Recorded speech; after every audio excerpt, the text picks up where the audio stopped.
हरे कृष्णा। ओम नमः शिवाय। आप सभी भक्तों का दिन शुभ और मंगलमय हो। आज पौष मास के चौथे दिन तन मन में भक्ति और शक्ति का संचार करने वाली कथा का रसपान करेंगे। तो प्रिय भक्तगणों, भगवान की कृपा प्राप्त करने के लिए सबसे पहले कमेंट बॉक्स में ओम नमः शिवाय हर हर महादेव का जयकारा जरूर लगाएं। आइए अब श्रवण करते हैं आज का अध्याय। प्रिय भक्तों, बहुत प्राचीन समय की बात है। एक आलसी लेकिन भोला भाला युवक था जिसका नाम सदानंद था। वह दिन भर कोई काम नहीं करता था, बस खाता ही रहता था और सोया करता था। एक दिन उसकी इन आदतों से परेशान होकर उसके घर वालों ने कहा, चले जाओ हमारे घर से, निकल जाओ। कोई काम धाम तो करते नहीं, बस पड़े ही रहते हो। अपने घर वालों की बात सुनकर वह घर से निकलकर यूं ही भटकते हुए एक आश्रम में पहुंचा।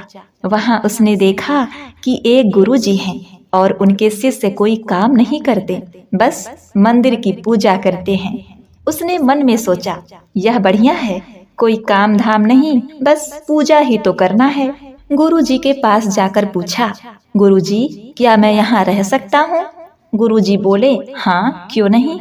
तब सदानंद ने कहा, गुरुजी लेकिन मैं कोई काम नहीं कर सकता हूँ। गुरुजी बोले, कोई बात नहीं, कोई काम नहीं करना है, बस पूजा करना है। सदानंद ने कहा, ठीक है, वह तो मैं कर लूंगा। अब सदानंद महाराज के आश्रम में रहने लगा। ना कोई काम करता, ना कोई धाम, बस सारा दिन खाते रहो और प्रभु भक्ति में भजन गाते रहो। दिन भर तो हो गया, फिर एक दिन आई एकादशी। उसने रसोई में जाकर देखा कि खाने की कोई तैयारी नहीं, तो उसने गुरुजी से पूछा, गुरुजी आज खाना नहीं बनेगा क्या?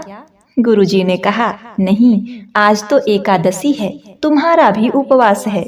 उसने कहा, नहीं, अगर हमने उपवास रख लिया तो कल का दिन ही नहीं देख पाएंगे, हम तो नहीं रह पाएंगे उपवास, हमें तो भूख लगती है, आपने हमें पहले क्यों नहीं बताया?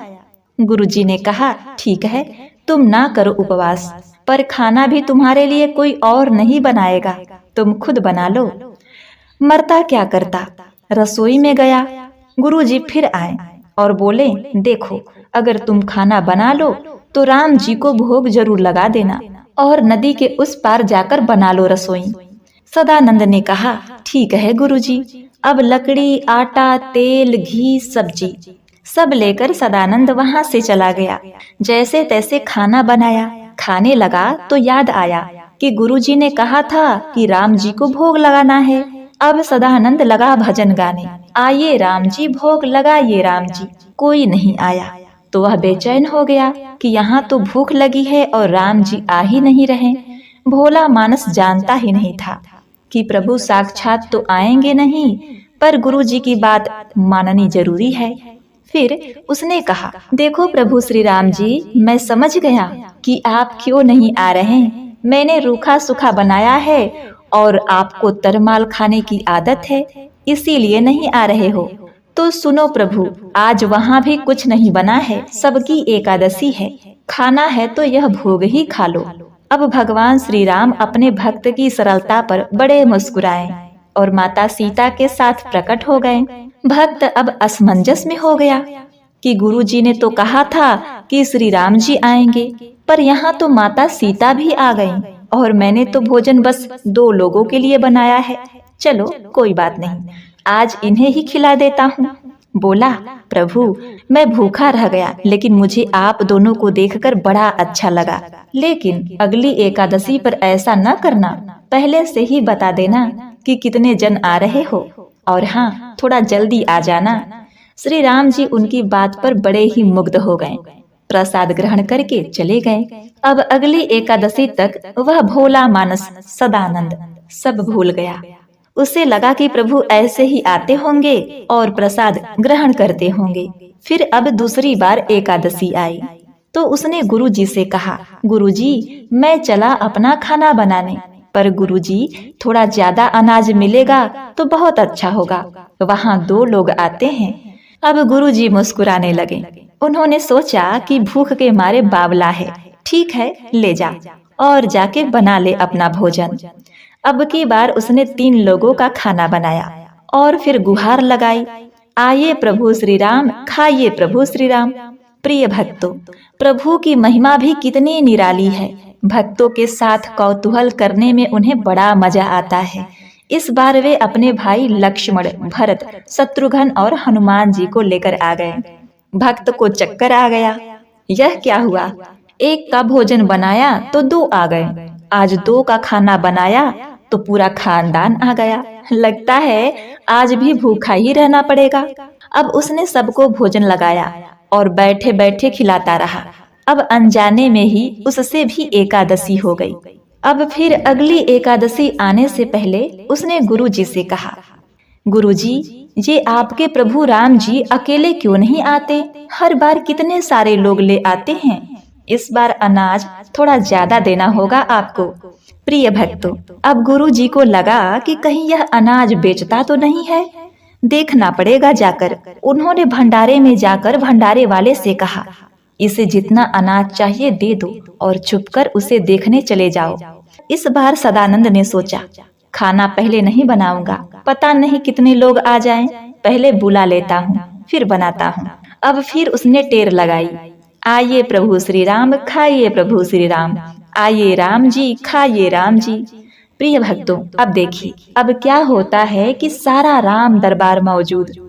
इस बार तो हनुमान जी भी आ गए, लेकिन यह क्या, प्रसाद तो तैयार ही नहीं। भक्त ठहरा भोला भाला, बोला, प्रभु इस बार मैंने खाना नहीं बनाया। प्रभु ने पूछा, क्यों? तो उसने कहा, मुझे मिलेगा तो है नहीं, फिर क्या फायदा बनाने का, आप ही बना लो और खुद ही खा लो। भगवान श्री राम मुस्कुराए और सीता माता भी गदगद हो गईं उसके मासूम जवाब से। लक्ष्मी रूपी माता सीता बोली, क्या करे प्रभु? प्रभु बोले, भक्त की इच्छा है सीते तो पूरी तो करनी ही पड़ेगी, चलो लग जाओ काम से। लक्ष्मण जी ने लकड़ी जलाई, माता सीता आटा गूंथने लगी। भक्त एक तरफ बैठकर देखता रहा। माता सीता रसोई बना रही थी तो कई ऋषि मुनि व यक्ष गंधर्व प्रसाद लेने आ गए। प्रिय भक्तों, अब इधर गुरुजी भी उसे देखने के लिए वहां आ गए। गुरुजी ने देखा तो खाना अभी बना नहीं, भक्त एक कोने में बैठा है। तो गुरुजी ने पूछा, बेटा क्या बात है, खाना क्यों नहीं बनाया? तो वह बोला, अच्छा किया गुरुजी आप आ गए, देखिए कितने लोग आते हैं प्रभु के साथ।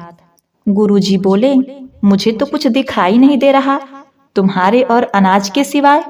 अब भक्त ने माथा पकड़ लिया, एक तो इतनी मेहनत कराते हैं प्रभु, भूखा भी रखते हैं और ऊपर से गुरुजी को दिखाई भी नहीं दे रहे, यह और बड़ी मुसीबत हो गई।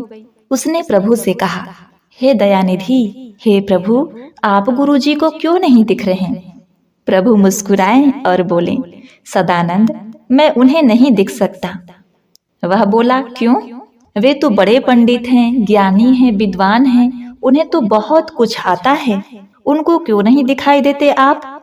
प्रभु बोले, सदानंद माना कि उनको सब आता है, पर वे सरल नहीं हैं तुम्हारी तरह, इसीलिए उनको नहीं दिख सकता।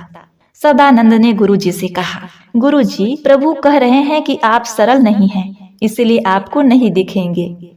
प्रिय भक्तों, गुरुजी रोने लगे और कहने लगे, वाकई में मैंने सब कुछ पाया पर सरलता नहीं पा सका तुम्हारी तरह, और प्रभु तो मन की सरलता से ही मिलते हैं। प्रिय भक्तगणों, सदानंद ने भगवान श्री राम से कहा, हे प्रभु, हे ईश्वर, आप मेरे गुरुजी को दर्शन कराइए, बिन गुरु ज्ञान न होए। हे प्रभु, पहले गुरु की पूजा फिर काम दूजा। आप मेरे पूज्य हैं, लेकिन आप मेरे गुरु को दर्शन दीजिए। तब भगवान प्रकट हो गए और फिर गुरु जी को भी दर्शन दिए। तो इस तरह एक भक्त के कहने पर प्रभु ने रसोई बनाई। तो प्रिय भक्तों, देखिए कितनी अद्भुत महिमा है भगवान की भक्ति का। उनकी भक्ति करने से तन मन में शक्ति और भक्ति का संचार हो जाता है। इसीलिए आप कभी भी भक्ति का साथ मत छोड़िएगा। जीवन में चाहे कितना ही उतार चढ़ाव दुख आए, पर भगवान के प्रति आस्था मत छोड़िएगा। भगवान के प्रति अपना विश्वास अटल रखिएगा। एक न एक दिन भगवान अवश्य ही आपका कल्याण करेंगे।